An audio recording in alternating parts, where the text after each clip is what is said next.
திட்டம் போட்டு செயல்படுத்தப்படுகிற ஒரு திட்டமாக சூழலை உருவாக்குவதற்காக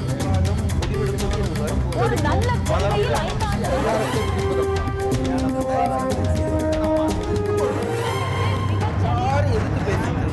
வணக்கம். நேர்பட பேசு நிகழ்ச்சிக்கு உங்களை அன்போடு வரவேற்கிறோம்.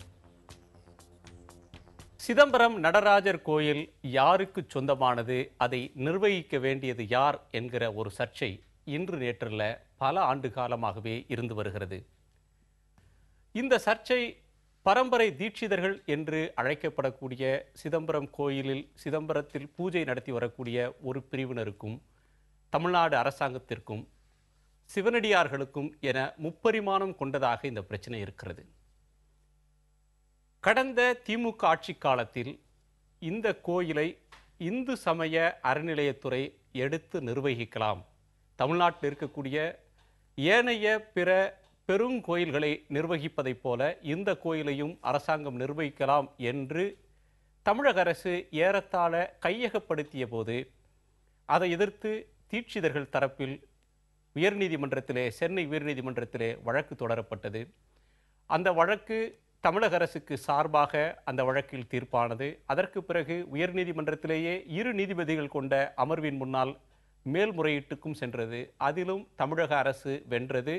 தீட்சிதர்கள் தரப்பு வெற்றி பெற தவறியது அல்லது தோல்வி அடைந்தது. இப்போது மேல்முறையீட்டில் உச்சநீதிமன்றத்தில் வழக்கு இருக்கிறது.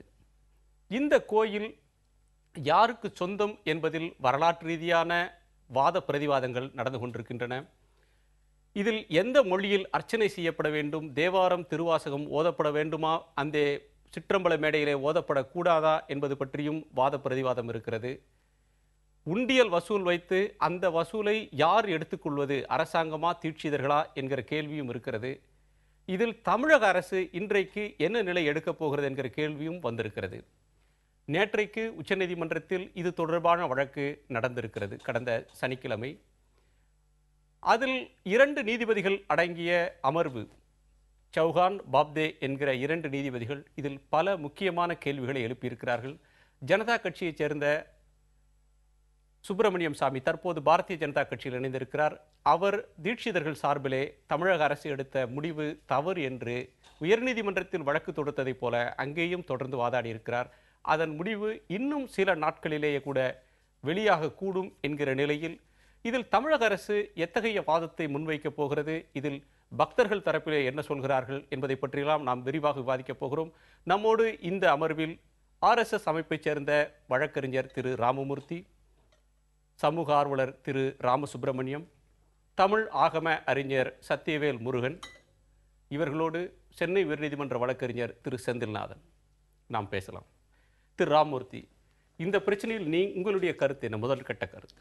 முதல் கட்டமே என்னென்னா, தமிழ்நாட்டில் இந்த இந்த இயக்கத்தினர்கள் திராவிடங்கிற விஷயமே என்னென்னா வெள்ளைக்காரன் கட்டி வச்ச கதை. அதனை பிடிச்சி தொங்கிட்டு இருக்கவங்க ஒரு 40 ஆண்டு காலமாக இந்து மதத்தின் மீதும் இந்து மத ஸ்தாபனங்கள் மீதும் தொடர்ந்து ஒரு கருத்து தாக்குதல்களை தொடர்ந்து வந்துட்டு இருக்கிறாங்க. நிறைய விஷயங்கள் உண்மைக்கு மாறான விஷயங்கள். துரதிருஷ்டவசமாக அரசாங்கமே ஒரு பொய்யான கட்டுக்கதைகளை கூறுகின்ற ஒரு சூழ்நிலை இங்கே நிலவி இருக்கிறது. ஏதோ இந்த வழக்கு கருணாநிதி காலத்தில் தான் இந்த வழக்கு தொடரப்பட்டது. ஸோ அதனால தான் இந்த விஷயங்கள்லாம் இப்படி நடந்துகிட்ருக்கிறது. இது தமிழுக்கு ஏற்பட்ட சோதனை அப்படிங்கிற மாதிரியான ஒரு மாயாஜாலமான ஒரு வாய் வித்தைகள் நடந்துகிட்ருக்கு. துரதிருஷ்டவசம். நான் ஏன் இது துரதிருஷ்டவசம் சொன்னால், இதே கோயிலே என்னென்னா ஒரு டினாமினேஷனல் டெம்பிள், ஒரு பிரிவினருக்கான ஒரு ஆலயம் என்பது என்னன்னா பிரிட்டிஷ்காரர்கள் காலத்திலேயே 1891 தீர்ப்பு வந்திருக்கிறது. இரண்டாவதாக சொந்தம் என்று வந்திருக்கிறது. அதில் தீட்சிதர்கள் ஏன்னா தீட்சிதர்கள் மன்னிக்கணும். நான் சொல்லிட்டு போறேன். அதே மாதிரி 1951 ஆக்ட்ல 1951 இந்து அறநிலை ஆட்சித்துறை வந்தப்போ மீண்டும் ஒரு முறை அரசாங்கம் அதை எடுத்தது. 1958 ஷுரூர் மட் கேஸ் தீர்மானிக்கும் போது அதனுடன் சேர்ந்து இந்த வழக்கை விசாரித்த உச்சநீதிமன்றம் இந்த கோயிலை தமிழக அரசாங்கம் எடுக்கிறதற்கான சட்ட ரீதியான உரிமை இல்லை, லெஜிஸ்லேட்டிவ் கம்பீட்டன்ஸ் அதற்கு இல்லை என்று தீர்ப்பு சொல்லியிருக்கிறாங்க. இந்த விஷயங்கள் எல்லாம் மறைத்து புதிதாக இந்த விஷயம் எழுப்பிடும் போது தான் இங்கே சென்னை உயர்நீதிமன்றத்தில் தனி நீதிபதியும் சரி, டிவிஷன் பெஞ்சும் சரி, பெர் இன்கொயரின்னு சொல்லிட்டு ஒரு விஷயம் இருக்குங்க. ஏற்கனவே ஒரு விஷயம் வந்து உச்சநீதிமன்றத்தில் தீர்மானிக்கப்பட்டால் அது விஷயத்தை நீங்கள் திரும்ப திரும்ப கட்சி ஆட முடியாது, பெர் இன்கொயரியம். அதே மாதிரி இரு தரப்பினர்களுக்கிடையே ரெஸ் ஜுடிகேட்டான்னு ஒன்று இருக்கிறது. இரு தரப்பினருக்கிடையே வந்து ஒரு விஷயம் தீர்மானிக்கப்பட்டால், இறுதியாக உச்சநீதிமன்றம் தீர்மானிக்கப்பட்டால் திரும்ப அந்த விஷயத்தை வந்து நீங்கள் எடுக்க முடியாது. இதெல்லாம் மறைத்து, உண்மையை மறைத்து திரித்து வந்து எடுத்திருக்காங்க. துரதிருஷ்டவசமாக சென்னை உயர்நீதிமன்றத்தின் தனி நீதிபதியும் சரி, டிவிஷன் பெஞ்சும் சரி, உச்சநீதிமன்றத்தின் இந்த 1958 தீர்ப்பை வந்து அவங்க கவனிக்கவே இல்லை. ஆகையால் those judgments are suffering per incuriam. அதாவது அதனுடைய உச்சநீதிமன்ற தீர்ப்பை கவனத்தில் கொள்ளாமலே அவர்கள் தீர்ப்பை அளித்து விட்டார்கள். ஆகையால் நிலைநிற்கத்தக்கதில் இந்த கேள்விகள் எல்லாம் தற்போது உச்சநீதிமன்றத்தில் எழுப்பப்பட்டு வருகின்றன. பொதுவா ஒரு வழக்கு என்று சொன்னால் ஒரு தரப்பினருக்கு துரதிஷ்டம் என்பது இன்னொரு தரப்புக்கு அதிர்ஷ்டம் என்று கூட இல்ல மன்னிக்கணும். திரும்ப நான் சொல்றேன், நான் ஒரு பொய்யை திரும்ப திரும்ப சொல்றது மூலமா அது உண்மைன்னு சொல்லிட்டு சாதிக்கிறதுக்கான ஒரு முயற்சி தான். 1958 உச்சநீதிமன்றத்தை தீர்மானம் பண்ணதுக்கு அப்புறம் அதே விஷயத்தை எப்படி நீங்க ஆரம்பிப்பீங்க முதல்ல? சரி, இந்த வழக்கில் தன்னை இணைத்துக் கொண்ட ஒரு வழக்காடியாக இருக்கக்கூடியவர் திரு சத்தியவேல் முருகன், உங்களுடைய பார்வையில் ஏன் நீங்கள் இந்த வழக்கில் இணைத்துக் கொண்டீர்கள்? உங்கள் தரப்பு வாதம் என்ன?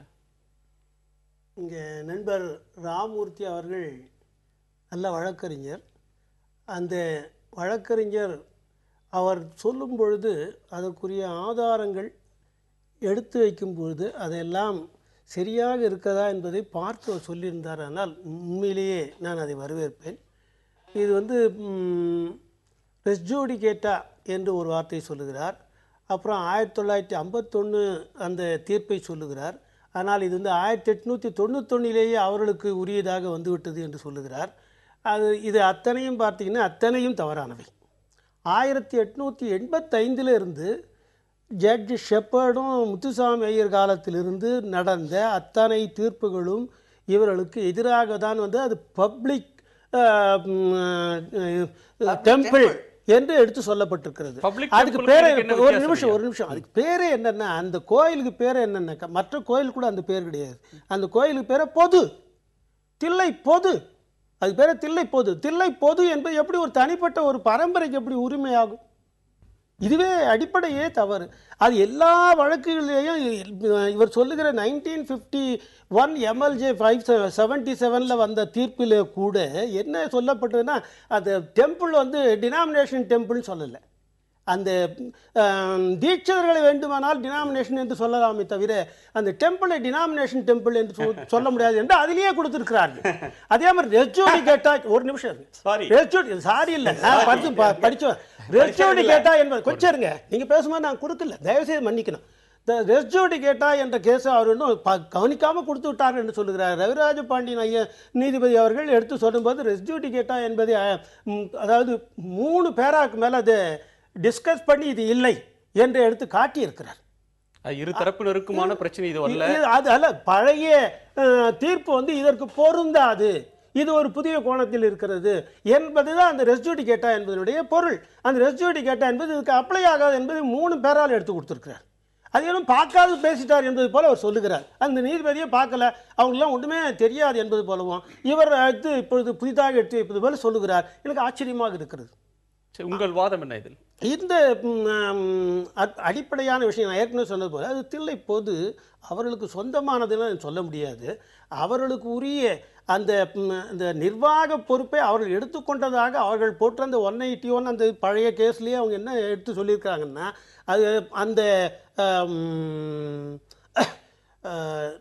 நிர்வாகத்தினுடைய அந்த பைலா மாதிரி ஒன்று போட்டுப்பாங்க, அவங்களுக்குள்ளே போட்டு அது 1849 தான் முதலையாக போடுகிறார்கள் என்று அவர்களே அவருடைய வாதத்தில் ஒப்புக்கொண்டிருக்கிறார்கள். 1849 முன்னால் அவர்களுக்கு அது சொந்தம் இல்லாத பொழுது அது எப்படி அவருக்கு ஒரு பரம்பரை தீட்சைகளுக்கு சொந்தமான கோயில் என்று எப்படி ஆகும்? எனக்கு தெரியல. அது 1849 முதல் முறையாக அவர்கள் அந்த இதுவை உருவாக்குகிறார்கள். அவங்களுடைய மேனேஜ்மெண்ட் எப்படி இருக்கணும் என்பதை அவங்க அப்போதான் முதல் முறையாக உருவாக்குகிறார்கள். 1849 வந்தது உடனே என்ன ஆயிருக்குன்னா 1885 அது கேள்விக்குள்ளாயிட்டு அந்த முதல்ல முத்துசாமி ஐயரும் ஷெப்பர்டும் அதில் வந்து அந்த தீர்ப்பில் வந்து அவங்க என்ன சொன்னாங்க, இதுக்கு உங்களுக்கும் சம்மந்தம் இல்லை, இந்த கோயில் பொது சொத்து தவிர உங்களுக்கு தனிப்பட்ட சொத்து அல்ல என்பதை அப்பொழுதே சொல்லியிருக்கிறார்கள். ஆகவே இவர் சொல்லுவது அத்தனையும் மிகவும் ஒரு தவறான ஒரு கருத்துக்களை எடுத்து முன்னால் வைக்கிறார். அது எப்படி சொல்லுகிறார் என்பது எனக்கு புரியவில்லை. ஒரு வழக்கறிஞர் அதையெல்லாம் பார்த்து சொல்லியிருக்க வேண்டும் என்பது என்னுடைய தாழ்மையான கருத்து. 91 1891 1958 இவர் சொல்றாரு 1888ன்றாரு. நான் சொன்னது வந்து 1891. அதே மாதிரி 1958 இல்ல மன்னிக்கணும், வருடங்களே அவரால் வந்து சரியா ஞாபகம் வச்சுக்க முடியல. அதுக்கு நான் பொறுப்பு கிடையாது. உச்சநீதிமன்ற தீர்ப்பு 1958ங்க.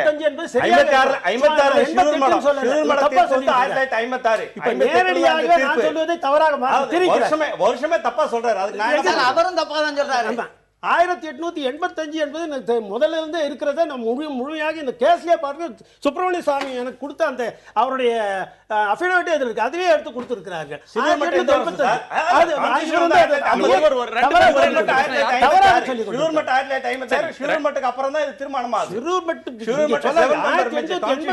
வந்தது. ஒரு நிமிஷம் செந்தில்நாதன் குறுக்கிட விரும்புறார். அதாவது இந்த வழக்கினுடைய அடிப்படையே தவறாக தீட்சிதர்கள் மக்கள் முன்னாலே வைக்கிறார்கள். தீட்சிதர்களுக்கு எதிரான வழக்கு என்பது கிட்டத்தட்ட 80 ஆண்டுகளுக்கு முன்பே ஆரம்பமாகிவிட்டது. அது எதுவும் பூஜை சம்பந்தப்பட்டது அல்ல, ஊழல் சம்பந்தப்பட்டது.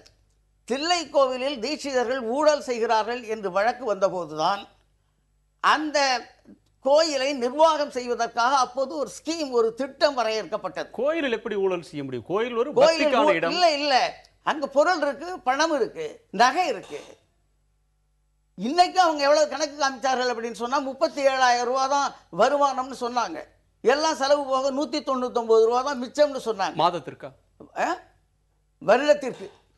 நான் என்ன சொல்ல விரும்புகிறேன் அப்படின்னு சொன்னா, ஆரம்பத்தில் இவர்களுடைய பணத்தை கையாடுகிறார்கள் அப்படிங்கிற அடிப்படையில் தான் வழக்கு வந்தது. அப்ப இந்த நிர்வாகம் சம்பந்தமாக ஒரு ஸ்கீம் போடப்பட்டது.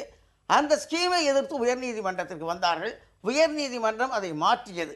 அவ்வளவுதான். அப்பவே ஆரம்ப காலத்திலே நம்முடைய சத்தியவேல் முருகன் சொன்னது மாதிரி ஜஸ்டிஸ் முத்துசாமி ஐயர் தெளிவாக சொல்லியிருக்கிறார், இது பப்ளிக் டெம்பிள், பொதுமக்களினுடைய கோயில் என்று சொல்லியிருக்கிறார்.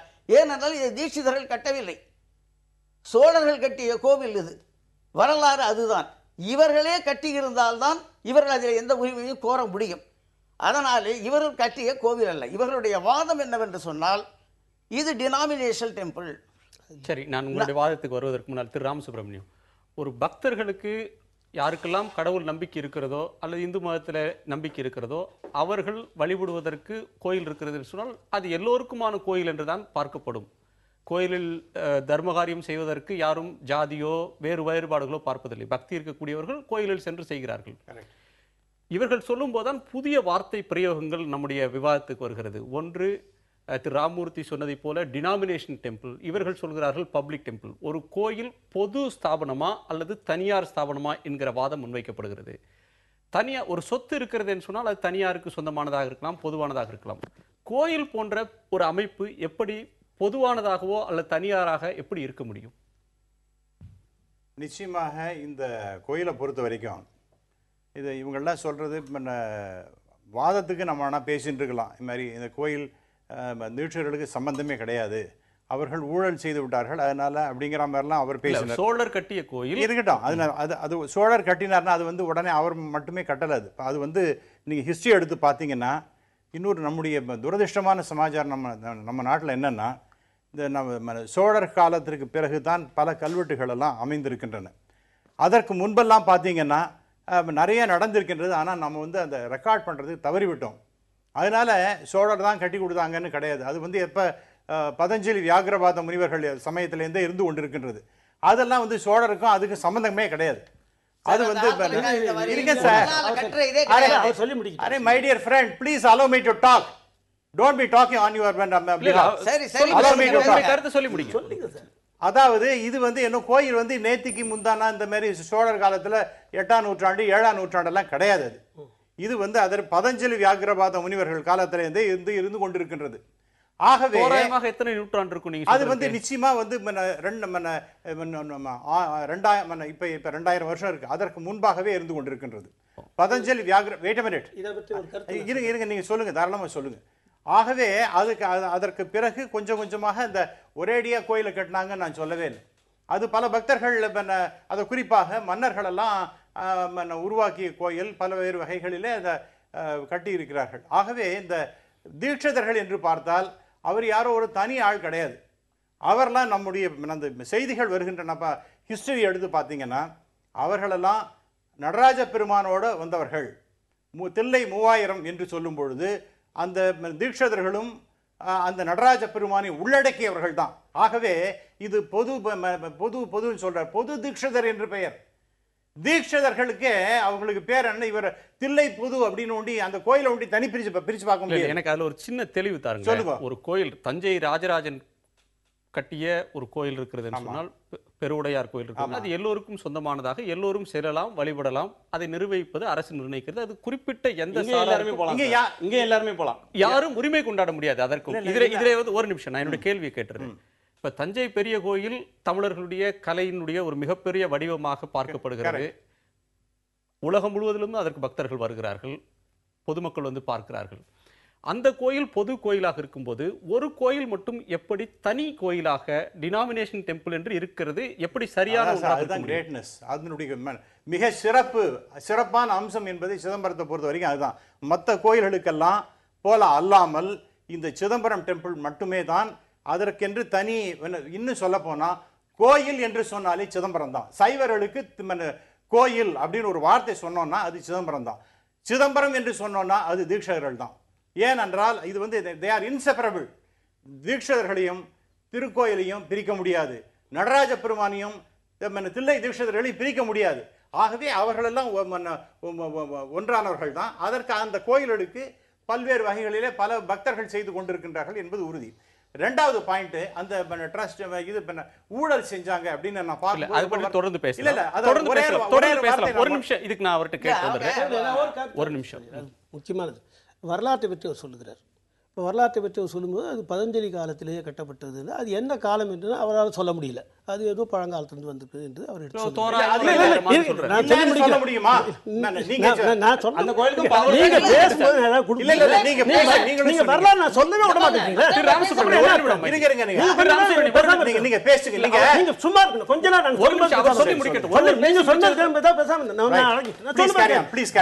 இதுக்குன்னு தனி வரலாறு இருக்கிறது. தில்லை பெருங்கோயில் வரலாறுன்னு ஒரு புத்தகம் இருக்கிறது.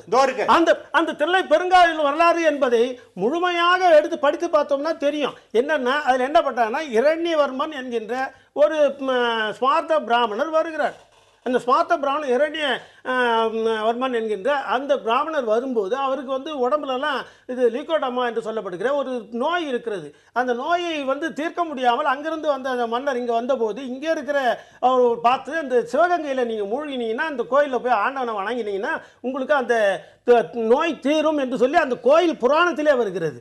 அந்த கோயில் புராணத்தை எழுதுனது உமாபதி தீட்சிதர் எழுதுகிறார்.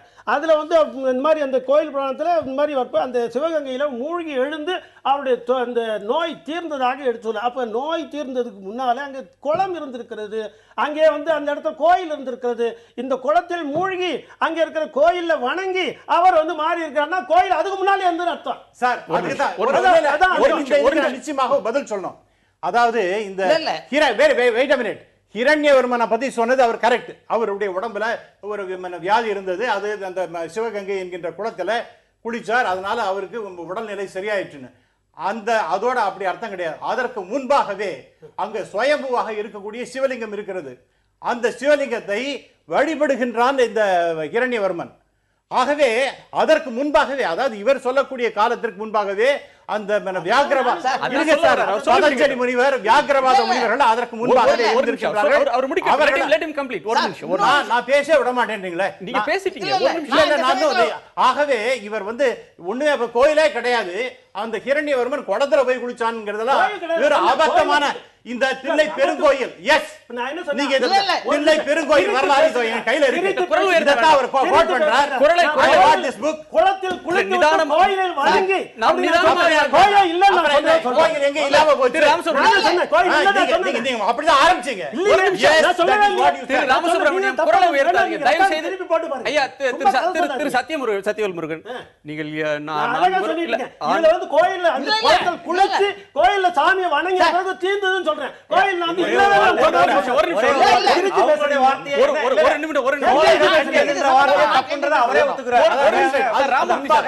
எல்லோரும் நீங்களே எல்லோரும் பேசினால் யாரும் பேசுறது கேட்காது. நான் ஒண்ணே சொல்ல விரும்புறேன். தமிழ்நாட்டினுடைய சமய வரலாறு படி பார்த்தீங்கன்னா சிவலிங்க வணக்கமே 3ஆம் நூற்றாண்டுக்கு அப்புறம் தான் வருது. சங்க காலத்தில் சிவன் வணக்கமே கிடையாது. முருகன் வணக்கம், கொற்றவை வணக்கம், இப்படித்தான் தமிழ் வரலாறு ஆரம்பமாகுது. அப்புறம் எப்படி சிவலிங்கம் வரும் அங்க? இதெல்லாம் வந்து புராணம், கதை, வரலாறு அல்ல. இதே இந்த தில்லை பெருங்கோயில் வரலாறுலயே மதுரையில மீனாட்சி அம்மன் கோயில் கூட இல்ல.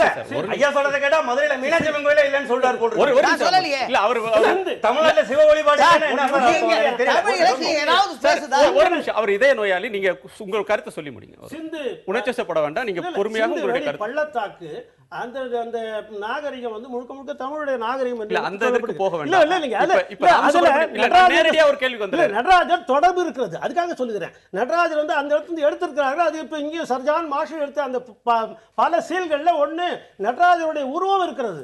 அப்பொழுது இதுலயே எழுதியிருக்காரு, இந்த புக்ல எழுதியிருக்காரு. என்ன எழுதுறாருன்னா, அங்கே வந்து தாண்டவன் நாள் மரம் என்று சொல்லி தாண்டவனை பற்றி பேசியிருக்காருன்னா அது என்ன காலம் என்று பார்த்தோம்னா முதலிலே 3500க்கு முன்னாலே என்று சொன்னார்கள். இப்போ பிசி என்று சொன்னார்கள்.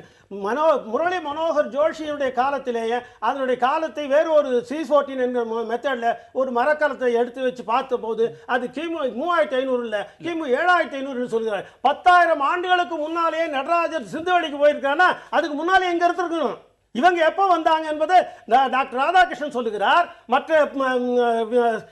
எஸ்.சி. பானர்ஜி சொல்லுகிறார், டி.ஆர். சேஷையங்கார் சொல்லுகிறார். இவர்கள் ஸ்மார்த்த பிராமணர்கள் வந்த காலம் கிமு 1500 என்று சொல்லுகிறார்கள். 10,000க்கு முன்னாலேயே நடராஜர் இருக்கும் பொழுது இவர்கள் எப்படி வந்து கோயில் கட்டி இருக்க முடியும் என்று நான் அவர்களை கேட்கிறேன். நான் உங்கள்கிட்ட கேட்பது, அவர் கேட்ட கேள்விக்கு நீங்கள் பதில் சொல்லல. அவர் என்ன கேட்கிறாருன்னா, தில்லை என்பது தில்லை கோயில் சைவர்கள் அனைவருக்கும் பொது, அதில் அவருக்கு எந்த பிரச்சனையும் இல்லை.